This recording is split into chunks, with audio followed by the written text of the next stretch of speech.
شکریہ. اسٹیج پہ تشریف فرما سیاسی جماعتوں کے اکابرین اور اس پنڈال میں بیٹھے ہوئے حاضرین مجلس، بالخصوص بلوچستان سے، سندھ سے آئے ہوئے میری بہنیں،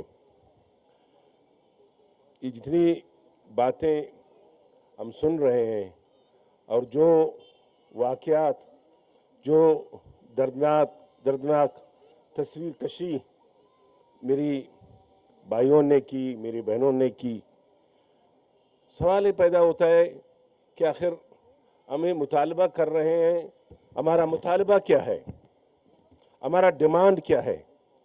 ڈیمانڈ صرف یہ ہے، ریاست سے ہے کہ اگر کسی نے کوئی جرم کیا ہے، اگر کسی نے کوئی غیر قانونی عمل کیا ہے تو آپ اس کو قانون کے دائرے میں رہ کر اس کی سزا و جزا تجویز کریں. آخر شہریوں اور ریاست کے درمیان معاہدہ کیا ہے، ایگریمنٹ کیا ہے؟ وہ آئین ہے. لیکن بدقسمتی سے یہاں پہ نہ آئین کو مانا جاتا ہے، نہ انسانی حقوق کو مانا جاتا ہے، نہ ہیومن رائٹس کے جو انٹرنیشنل ڈکلیریشن ہے جس کے ہم سگنیٹری ہیں اس کو مانا جاتا ہے. تو آخر یہ ملک کرائسس میں نہیں جاتا ہے تو اور کیا ہوگا؟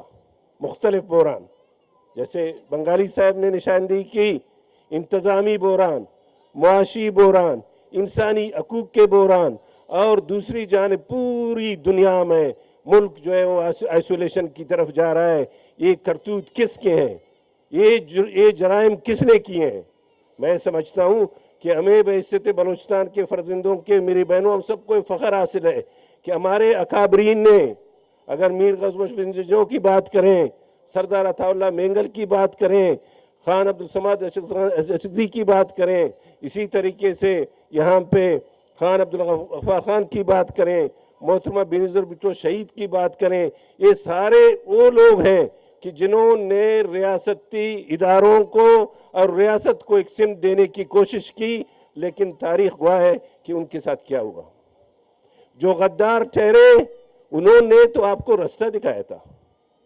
جو غدار، اگر میر غوث بیزنجو کو 14 سال سزا ہوتا ہے کہ 1 یونٹ توڑ دو، میر صاحب تقریر کرتا ہے کہ مت کرو، آپ آج کہہ رہے ہو کہ میں افغانستان کو فتح کر رہا ہوں، کل کے دن انتہا پسندی کا جن بوتل سے نکلا تو اسلام آباد کے گلی محلے محفوظ نہیں ہو گئے، اور وقت نے ثابت کر دیا کہ GHQ بھی محفوظ نہیں رہا. تو ساتھیوں، حاضرین مجلس، ہم یہ سمجھتے ہیں کہ یہ مسئلے اس طریقے سے حل نہیں ہوں گے. آج میں آپ لوگوں کو تھوڑی سی بلوچستان کی منظر کشی کروں. آخر ہمارے لوگ کیوں اتنے نالاں ہیں؟ ہمارے لوگ کیوں اتنے محکومت کے شکار ہیں؟ ہمارے لوگ کیوں نہیں سمجھتے ہیں کہ ہم اس ریاست کے شہری ہیں؟ وہ کیوں اپنے آپ کو باور کروانا نہیں چاہتے کہ واقعی ہم اس ریاست کے شہری ہیں؟ ریاست اپنے شہریوں سے کیسا سلوک کرتا ہے؟ دنیا کے سامنے ہماری ریاستیں موجود ہیں. مجھے یاد ہے اسی قسم کا ایک کانفرنس تھا جب کسی نے بات کی، بہت پہلے کی بات ہے، ایون یہ جو ہے 2001-2002 کی بات ہے، تو کسی نے کہا جناب بلوچستان میں اس لیے ترقی نہیں ہو رہا ہے کہ بلوچستان کے جو سردار نواب ہیں وہ ترقی کو چھوڑتے نہیں ہیں. اتفاق کی بات ہے اس وقت جو ڈسٹرکٹ ناظم تھا وہ خیر جان بلوچ تھا، اس کا تعلق ہماری پارٹی سے تھا، اور مشرف کی حکومت تھی، اور منسٹر جو ہے ان کا اپنا چہتا جو ہے قدوس بیزنجو تھا. میں نے کہا بھائی آواران میں ڈپٹی کمشنر کو آفس نہیں ہے، اور واقعتاً کوئی پکا بلڈنگ نہیں تھا. ایک ریسٹ ہاؤس تھا جو پکا بنا ہوا تھا، سیمنٹ کا بنا ہوا تھا، اس میں 3 کمرے تھے. ایک کمرے میں خیر جان رہ رہا تھا، ایک میں ڈپٹی کمشنر صاحب رہ رہا تھا. جب خیر جان کوئٹہ آیا وہ کمرہ قدرے بہتر تھا تو ڈپٹی کمشنر نے اس کے اپنے اٹھائے سامان دوسرے کمرے میں شفٹ کیا، خود ادھر شفٹ ہو گیا. میں نے کہا یہ جو ہے تصویر کشی ہے بلوچستان کی. یعنی پورے عرصے میں 70 سالوں میں اگر ایک میڈیکل کالج بنا، ایک یونیورسٹی بنا، وہ میر غوث بیزنجو نے بنوایا. اب اگر 2 اور 3 میڈیکل کالج بنے ہیں وہ جو ہے ڈاکٹر مالک صاحب کے دور میں بنے. میری بہنوں کے گلے شکوے اپنی جگہ، لیکن میں یہ کہوں کہ ہر وقت ہم نے اپنے لوگوں کا درد محسوس کیا ہے، اور یہ درد محسوس کرتے رہیں گے. ہر فورم پہ، ہر جگہ، ہر انٹرویو میں، ہر جگہ میں بات کرتے ہیں کہ تم غلط کر رہے ہو، آپ غلط کر رہے ہو، کہ جو لوگوں کو اٹھا کے اس کو مسنگ کرتے ہو، اور لوگ جو ہے ایک عجیب سے گم کی کیفیت میں ہے کہ میرا پیارا، میرا فرزند، میرا بیٹا، میرا شوہر کیا زندہ ہے یا فوت ہو گیا ہے. لوگ جو ہے بیٹھے ہوئے ہیں اپنے شوہروں کے انتظار میں، بہنیں بیٹھی ہوئی ہیں اپنے بھائیوں کے انتظار میں. تو اس طریقے سے نہیں ہونا چاہیے.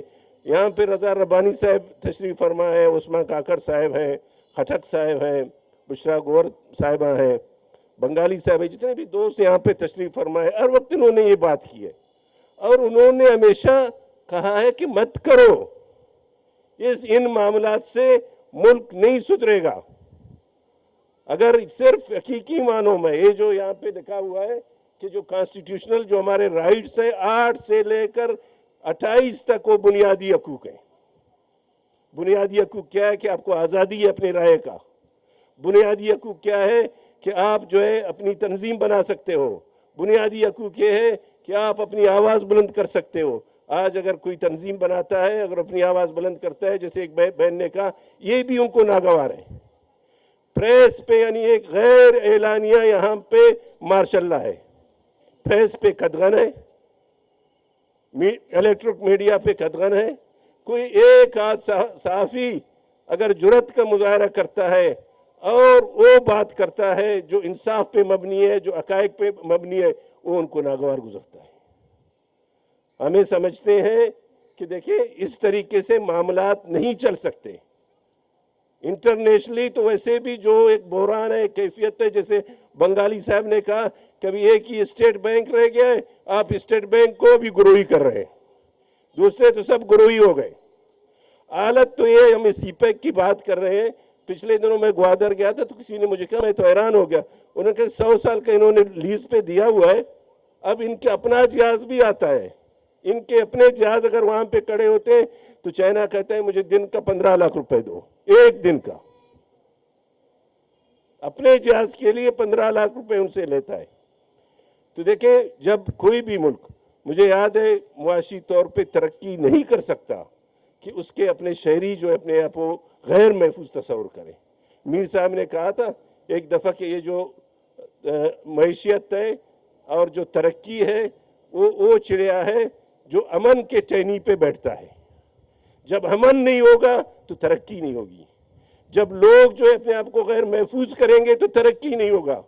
آپ آئین خود بناتے ہیں، پارلیمنٹ اس کو بناتا ہے، اس پہ عمل درآمد نہیں ہے. ایک پہ ایک آرڈیننس، ایک پہ ایک آرڈیننس، بھائی کیوں؟ اور میں یہ سمجھتا ہوں، میں گزارش کرتا ہوں یہاں پہ اپنے دوستوں سے، بالخصوص ہم بھی پی ڈی ایم کے سے ہیں، پشتونخوا ملی عوامی پارٹیوں میں، اب مسئلے طے نہیں ہونے چاہیے. مصلحتوں سے بالا تر ہو کر، جیسے بشرا صاحب نے کہا کہ ایک جو ایسی مزاحمت ہو کہ آئین کی بالادستی ہو، انسانی حقوق کی بالادستی ہو. یہاں پہ لوگوں کو جس طریقے سے مسنگ کر رہے ہیں ان کو آپ لے آؤ، آپ کے شہری ہیں. آج اس کی جو ہے بیوی یہاں پہ چیختی ہے، پکارتی ہے کہ میرے شوہر کو لے آؤ. اس کے بچے پوچھتے ہیں کہ میرے بابا نے کیا جرم کیا ہے. تو ریاست کی ذمہ داری بنتی ہے آپ لے آؤ، ان کو سامنے لے آؤ کہ بھائی آپ نے یہ حدیں کراس کی ہیں، آپ نے یہاں پہ آئین کی پامالی کی ہے، یہاں آپ نے ملک کے خلاف سازش کی ہے، کیا کیا ہے. تو دیکھیں یہاں پہ یہ جتنی بھی صورتحال ہے، ہمارا بلوچستان ایک اپنا ایک اس کا پس منظر ہے، اس کے اپنے ایک بہت بڑا تاریخی پس منظر ہے. اس حوالے سے آپ نے یا جو ہماری جو ریاست ہے، اتنا یہ صوبہ جو وسائل سے مالا مال، آپ نے کیا کیا؟ میں پھر آتا ہوں، جتنے بھی ہمارے دوست ہیں، بھائی ہیں جو مسنگ ہیں، یہاں پہ بیٹھے ہوئے ہیں، ماما بھی بیٹھا ہوا ہے، نصر اللہ بھی بیٹھا ہوا ہے. میں نہیں کہتا ہوں، میری بہن، جب ہماری حکومت تھی یہ بیٹھے ہوئے ہیں، ہم ان کے ساتھ تھے. ڈاکٹر مالک صاحب سے جب بھی محمد خدیر جاتا تھا اسی وقت اس سے ملتا تھا، اور مجھے پتہ ہے جتنا ممکن ہو سکا انہوں نے مدد کی. اور اس وقت میں سمجھتا ہوں کہ واقعی آج جو ہے میری بہن جاتی ہے وزیر اعظم سے بھی ملتی ہے، وہ کہتا ہے کہ مجھے نہیں پتا کہ میں آپ کو خوشخبری کب سناؤں گا. تو یہاں پہ انہوں نے مفلوج کیا ہوا ہے، اور اس مفلوج سے پارٹیوں کو، پارلیمنٹ کو نکالنے کے لیے متحد ہونے کی ضرورت ہے جس طریقے سے بنگلہ دیش میں جب لوگ متحد ہو گئے تو آج کسی جو ہے فوجی کو جرأت نہیں ہے کہ وہ اقتدار پہ قبضہ کرے. یہاں پہ وہ کرنا ہے، اور اس کے لیے کیا ہے، تمام مصلحتوں سے بالاتر ہو کر جتنے بھی جماعتیں جو جمہوریت پہ یقین رکھتے ہیں، انسانی حقوق پہ یقین رکھتے ہیں، حقیقی وفاقیت پہ یقین رکھتے ہیں، وہ متحد ہوں اور اپنے مصلحتوں کو ایک طرف رکھیں، اور سیدھا کریں گے تو ہمارا جو ہے سیاست صحیح ہوگی، معاشرہ صحیح ہوگا، ریاست صحیح ہوگا، اس میں فلاح ہوگا، اس میں امن ہوگا، اس میں ترقی ہوگا. بہت بہت مہربانی.